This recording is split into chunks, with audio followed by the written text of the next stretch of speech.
আমরা কি করে বুঝবো যে আল্লাহ তাআলা আমাদের ভালোবাসেন? কিভাবে বুঝবো যে তিনি আমাদেরকে পছন্দ করেন, ভালোবাসেন? এটা বোঝার কিছু সিস্টেম আছে। এক নম্বর সিস্টেম হচ্ছে আপনি জাস্ট দেখুন যে আপনি নিজেকে কোন কাজে ব্যস্ত রেখেছেন। আপনার লাইফস্টাইলের দিকে তাকান, লুক অ্যাট ইউর লাইফস্টাইল, আপনি নিজেই বুঝে যাবেন।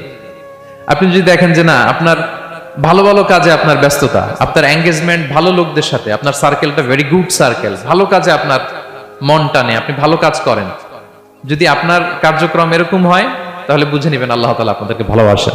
আলহামদুলিল্লাহ। আর যদি দেখেন না, যত আকাম কুকাম আছে ওইটার সবার আগে আপনি, যেই কাজে আল্লাহর ক্রোধ আসে, আল্লাহ রাগ হয়ে যান, যেই কাজ ইসলামে করার নিষেধ, যেটাতে তার অসন্তুষ্টি, ওই কাজে আপনার এঙ্গেজমেন্ট, ইনভলভমেন্ট, আপনার সার্কেল গুলাও এরকম, তাহলে বুঝে নিবেন আল্লাহ ভালোবাসা, এই মহা সৌভাগ্য আপনার কপালে জোটে নাই।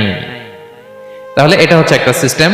আল্লাহ আপনাকে ভালোবাসেন কিনা এভাবে বুঝবেন যে আপনি নিজেকে কোন কাজে ব্যস্ত রেখেছেন, একটু দেখুন, আপনি মিলাতে পারবেন।